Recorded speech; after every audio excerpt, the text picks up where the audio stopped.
मैं ये जो बजट है इसके बारे में जितने लोगों ने, बीजेपी वालों ने इसके बारे में बातें कही, सबके साथ मैं भी जोड़ता हूँ। और मुख्यमंत्री जी ने जब बजट पढ़ा था वो भी मैंने एक एक हरफ समझने की कोशिश की, पढ़ा था बाद में। बजट बहुत गजब का, बहुत बेहतरीन से बेहतरीन। ये जो बजट है ये सबका भला करने वाला बजट है। महिला, युवा, किसान, मजदूर, व्यापारी, कर्मचारी, सबके लिए सबसे अच्छा बजट है ये जो भाई क्रिटिसाइज करते हैं, कभी इनको पीछे मुड़ के देखने के लिए सोचने की ज़रूरत है। जब 14 से पहले बजट बनता था और डेवलपमेंट होती थी, वो सेंट्रलाइज्ड थी, कुछ ही जगह थी बस सिर्फ। जब से 2014 से सरकार आई, बीजेपी की सरकार मनोहर खट्टर जी की, और अब नायब सैनी जी 1 साल से हैं, सब की तरफ ध्यान दिया गया है। सारे हरियाणा में डेवलपमेंट है और सही मायनों में ये सरकार सबको सबका हक देने वाली सरकार है।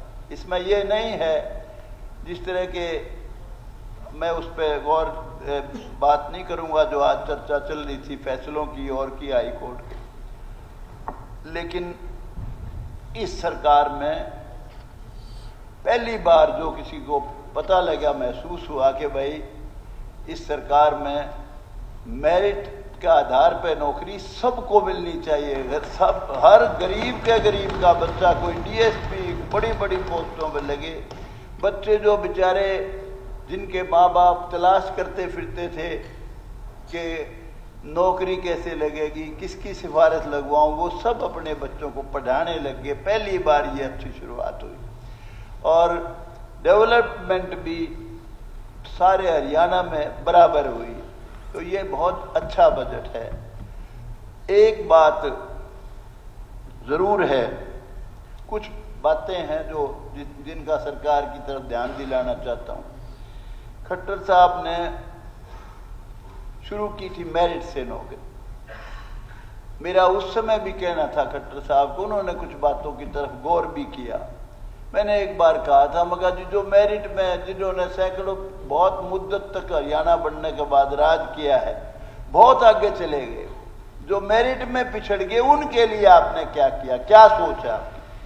तो खट्टर साहब ने 40 साल से ऊपर वालों के लिए, अविवाहित के लिए, मैंने कहा था कुआरे मर जाएंगे खट्टर साहब, ये बेचारे जो जिनको रोजगार नहीं मिला, तो 4000 रुपये उन्होंने पेंशन की थी। तो मेरा इस सरकार से आग्रह है, नायब सैनी जी की सोच बहुत अच्छी है, जिनको 4000 दिए हैं उनको HKRN में भर्ती करके 15-15 हजार रुपये, 16-16 हजार रुपये कर दे, ताकि उनका कोई माथे चोड़ धर दे, शादी हो जाए। और रुको भाई, देखो भाई,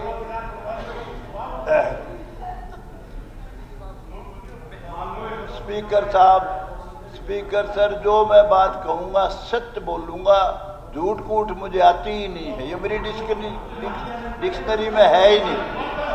मैं चाहे मेरी बात हो चाहे और की बात हो, मैं जो अब घोषणा की है मुख्यमंत्री जी ने आज, 6 महीने में सारी सड़कें सब रिपेयर करवा दूंगा, नई करा दूंगा, ये बहुत जबरदस्त घोषणा, इसके बहुत दूरगामी प्रभाव पड़ेंगे, इसका बड़ा तगड़ा असर पड़ेगा। और यूं सोचिए, जिसकी सड़क सही होगी उसकी दिशा भी सही होगी, वो देश प्रदेश बहुत तरक्की करेगा, हर मामले में आगे जाएगा देश और प्रदेश हमारा। मैं कुछ बातें जनहित की है, उनका ध्यान सरकार की तरफ जरूर दिलाना चाहता हूं। 2006 में डिग्गी में एम्प्लाई करवाए थे, एम्प्लॉयमेंट दी थी हुड्डा साहब की सरकार ने। 19 साल हो गए बेचारे, 15-15 हजार में हैं वो। मेरा आग्रह है सरकार से उनको पक्का कर दो। 19 साल बहुत होते हैं, रिटायर हो जाएंगे बेचारे 10-12 साल में। फर्ज तो था हुड्डा साहब का, 8 साल का उनका टेन्योर था, उनको चाहिए था पक्का करना। लेकिन मैं इस सरकार से आग्रह करता हूं, अब उनकी गलतियों की तरफ ध्यान ना दो, उनको नजरअंदाज कर दो। अब 19 साल हो चुके हैं, मेहरबानी करके उनको सबको पक्का किया जाए, ये मेरी सरकार से गुजारिश है। होमगार्ड के जवान, उनकी बहुत भारी बदीन बाटी हो रही है बेचारों की। किसी ने भी 3 महीने के लिए लगाया, फिर छुट्टी कर दी, उसके बाद फिर और जिला बदल दिया। तो मेरा आग्रह है उनको अपने जिलों में जहां वो चाहते हैं रखा जाए और 12 महीने लगातार उनको नौकरी में रखा जाए, ये मेरा आग्रह है सरकार से।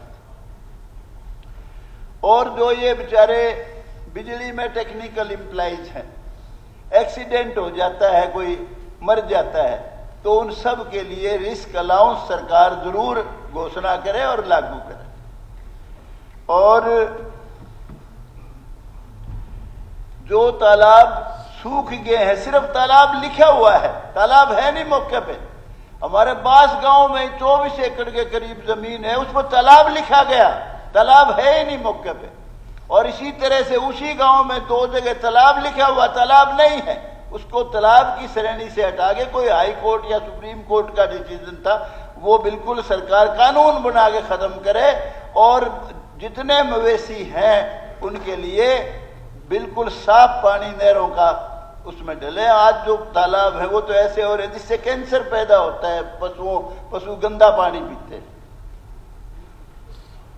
और एक जो पेंशन होगी किसी की और कि कोई जॉब में है, उसका माता पिता 3-3 हजार 3200 पेंशन लेता है, उनको रीइंबर्समेंट नहीं मिलता बेचारों को। उनके लिए रीइंबर्समेंट होना चाहिए जब वो इलाज कराते हैं। गरीब एम्प्लॉय सह नहीं पाता, वो ना पेंशनर ना एम्प्लॉय। और एक जो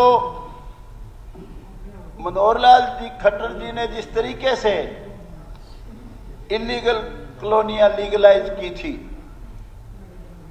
बहुत बड़ा काम किया था उन्होंने, बहुत तगड़ा काम किया था। मेरा सरकार से आग्रह है जितनी इलीगल कॉलोनियां हैं वो सारी कॉलोनियां रेगुलराइज की जाए।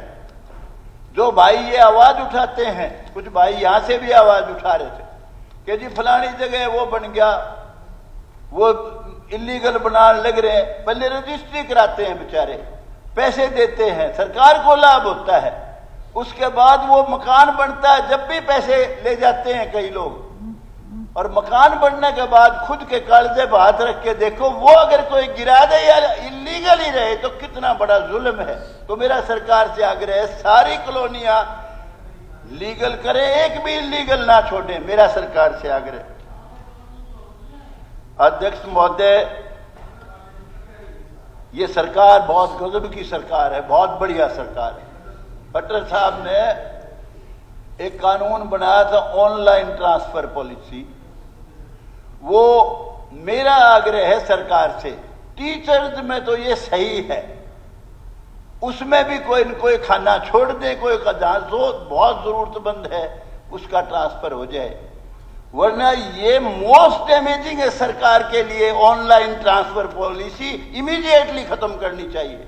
एक बहुत जरूरतमंद आदमी है जिसका बाप मर गया, जिसका किसी का पति मर गया और वो मेवात में नौकरी कर रही है, हिसार की रहने वाली है, ऑनलाइन डीप की या क्लर्क की या कोई नौकरी 15,000 वाली भी, 16,000 वाली भी, HKRN की भी, कहते हैं जी पॉलिसी ही नहीं है। मेरा सरकार से आग्रह, उन सब से मांगो दरखास्त कि भाई आप जहां जाना चाहते हो वैकेंट पोस्टें सारी भरो, वरना बहुत नुकसान हो जाएगा सरकार को इस ऑनलाइन पॉलिसी की वजह से। अध्यक्ष महोदय, एक जो टेंडर पॉलिसी है, विशेष तौर से धर्मशालाओं में, कई बार मैं मुख्यमंत्री जी से कह चुका, कई बार मैं खट्टर साहब से भी कह चुका था। अब चौपाल में दिए किसी ने 10 लाख रुपए, उसका टेंडर होगा, चौपाल बनने लग रही है, 1 करोड़ की उनकी लगेगा उसमें, और 10 लाख किसी एमएलए ने किसी भी हिसाब से दिए, किसी वेगी से दिए या किसी डी प्लान से दिए, कहते जिसका टेंडर लगेगा, टेंडर ले लिया किसी ने 8 लाख में, और उसके बाद जीएसटी, उनका जेई, एसडीओ, एक्सीएन सबका कमीशन, और उसके बाद ठेकेदार कहता है मैंने भी तो कुछ खाना है, इसमें आधा पैसा भी नहीं लगता। अध्यक्ष महोदय, आपके माध्यम से मैं मुख्यमंत्री जी को कहना चाहता हूं, सुन रहे हो तो, e tendering must be stopped immediately for registered संस्थाएं, जो जितने भी ये धर्मशाला है, कम्युनिटी सेंटर है, कुछ भी है। अध्यक्ष महोदय, जो एम्प्लाई मेवात में लगे, इस राज्य में भी लगे, हुड्डा साहब की सरकार में भी लगे, मेवात में, सुनिए जो बात मैं कहना चाहता हूं, आपके हक की कहूंगा, सबके हक की कहूंगा, उनको इमीडिएटली वहां स्पेशल भर्ती करे सरकार, और जो वहां के आसपास के हैं या जो भी जाना चाहे जरूरतमंद आदमी, उनको वहां एम्प्लाई करो। जो लोग वहां लगे हुए ऑलरेडी 10-10 साल से घर से महरूम है, उनको फौरन रिलैक्सेशन देके परमानेंट एम्प्लाई सारे हरियाणा के अपने जिलों के बनाया जाए। अध्यक्ष महोदय, हमारा हरियाणा के साथ चंडीगढ़, हरियाणा के साथ हिमाचल, हरियाणा के साथ पंजाब हरियाणा तो अध्यक्ष महोदय की था, कोई फर्क नहीं था, सारे उनके हमारे कानून रीति रिवाज सेम है। बड़ा दुख होता है सुन के, जब बेचारे आगे रोते हैं, पुलिस कांस्टेबल है, कोई और है, कहते हैं जी हमारी तनख्वाह तो इतनी, और ये देखो जी ये भी सिपाही है चंडीगढ़ में, यूटी में, इसकी 70,000, हमारी जी 20,000, मेरी 14 साल की सर्विस होगी, मेरी 40,000, उसकी 80,000।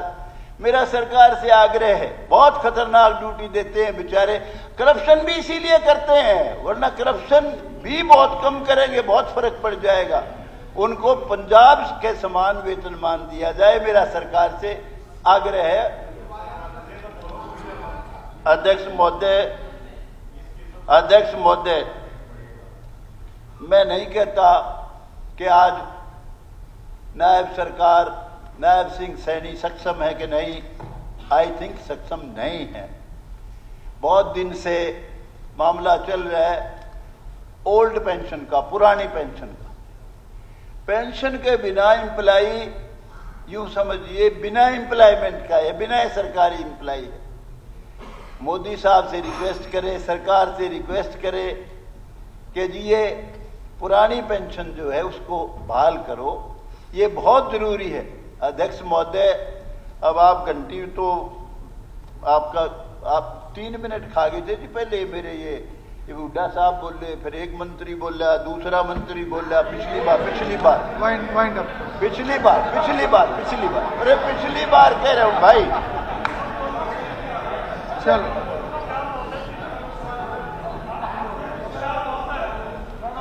दादा कंक्लूड कीजिए, 1 मिनट और नहीं मानोगे लास्ट।